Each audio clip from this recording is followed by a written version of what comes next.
Hi everybody, I'm Stacy. Welcome to my channel. If you're new here, welcome in. If you're coming back, I'm so glad to have you. Let's talk about pros and cons of working home hospice. Let's talk about it. If you like what you see here, then I ask that you like, subscribe, and follow for more. Let's get into it. So you want to work as a hospice nurse. You have considered it, and you're asking yourself, what are the benefits? And what are the things that I'm not going to like? What are the pros and cons of working as a hospice nurse? And I think that's going to vary for each person. But I can talk about what the pros and cons are and have been for me. Pros of working as a hospice nurse: it's a Monday through Friday, 8 to 5. You're generally off on the holidays. You are generally off on the weekends. You can have work-life balance. Generally with your family, you're usually home with your family in the evening and can generally see them off to school or to a daycare or whatever that looks like for you with your kids and your family. You generally can have some work-life balance. Those are some pros. Some cons for me: as a home hospice nurse, you will be expected to take call. When you work in a facility and you're working on the floor, you're generally not expected to take call unless you're in a management role. When you are an RN case manager in hospice, you are generally expected to take a certain amount of call, generally not on weekends, but it can be for some companies.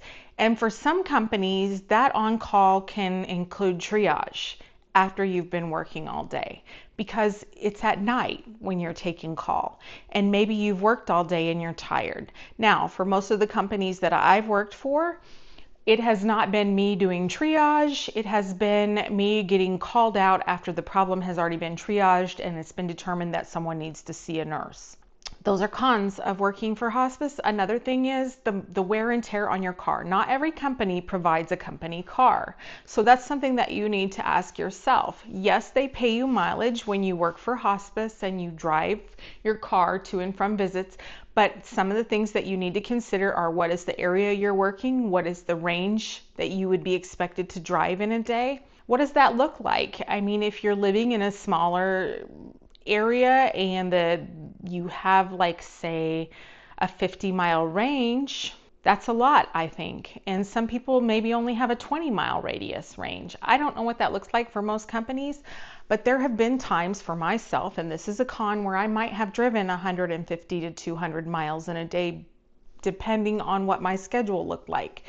Some of the pros to working for hospice is that you can make your own schedule regarding your patients. You can kind of group them together and make your visits based on region so that you're not driving as many miles. Cons to that would be when your patient does decline and needs increased visits, you will be driving those further distances daily, regardless of the region that you're in. And that's something that you have to be aware of when you work hospice. Something that that I have told people, and that people are told when they are hired for hospice, is the driving expectations.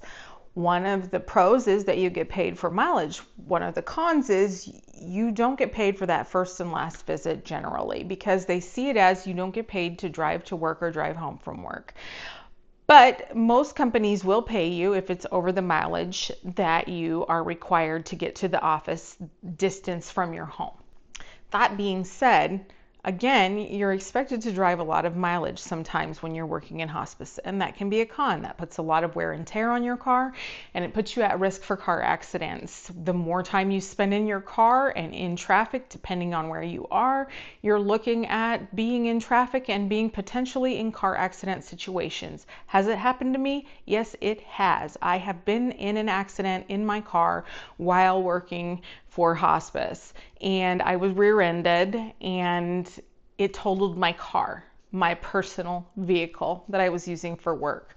So those are things that you have to consider when you're looking at work for home hospice. You should ask, do they provide a company car? What is the amount that they're paying you for mileage? And do comparisons to make sure that you're getting paid appropriately for your mileage before you accept such a position.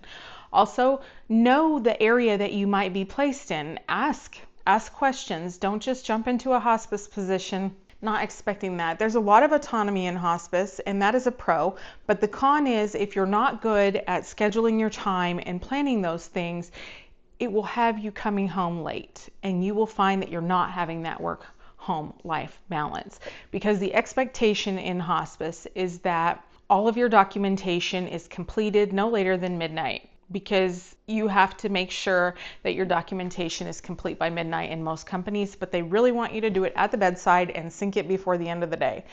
Some companies chart in real time. I know it depends on what program you use. Some companies really do expect you to have that documentation synced. And then there's technology. Technology can be a pro or a con depending on how you look at it. What kind of tablets are they using? What kind of charting system are they using? How do you feel about using those systems? Are you familiar with those systems? I have found that I love Home Care Home Base because it's pretty user friendly. It's a pain in the butt sometimes, though, because it can be redundant.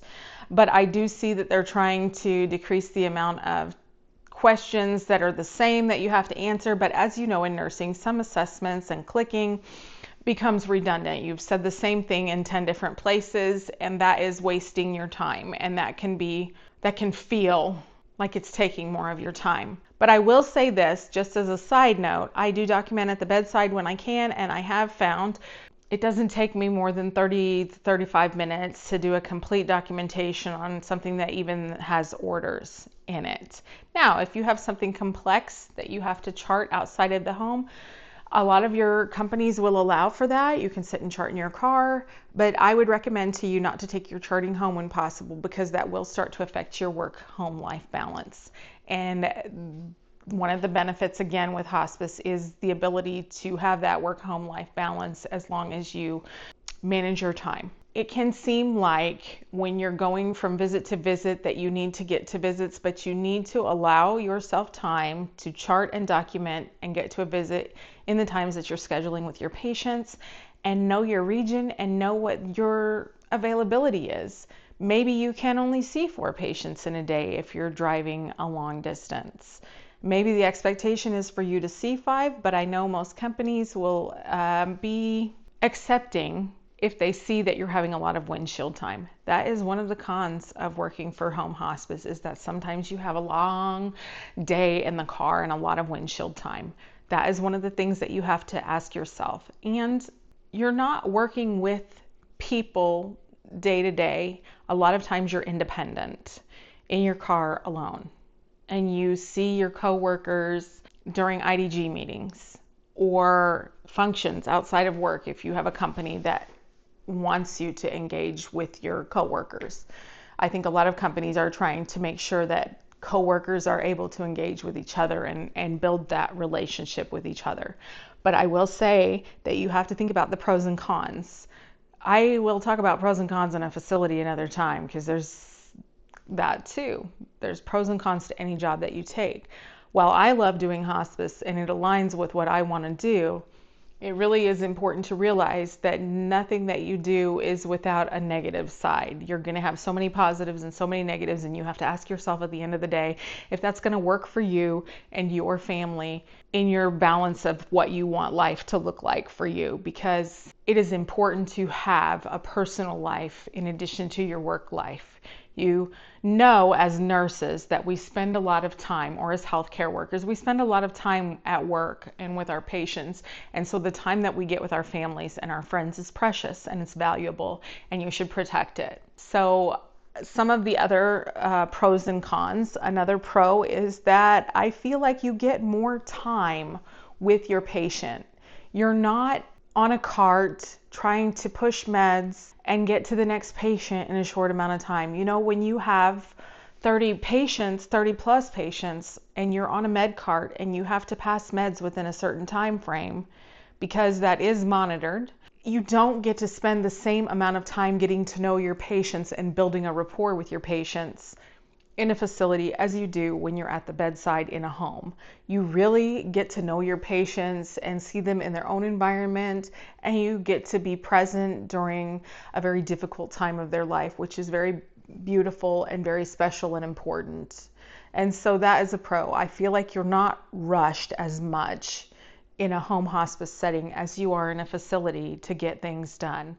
There is time frames, don't think there's not, but it feels like The reality is if you need to push something to another day, sometimes you can do that in hospice. That's another pro. Because you're making your own schedule, if something comes up where you need to spend extra time with a patient, you can oftentimes, if a person is hospice stable, if they're not having active symptoms, if their symptoms are well palliated and they're well managed, you can say to a family, hey, can I push this visit to another day? And a lot of times, if you have built a good rapport with your patients, that is possible. Because sometimes you're going to find yourself in situations where you need to be in the home longer. One of the cons is that even though you work 8 to 5, that thing where I just said you might need to be in the home longer, sometimes it's 5 o'clock and you're still with the patient, because sometimes you're dealing with unmanaged symptoms or education needs, or something important comes up at the end of the day. This is the reality. If it's 3:30, 4 o'clock, and you get a call that your patient had a fall, you're going to have to go deal with that because you work 8 to 5. So one of the cons is that you maybe won't get off work at 5.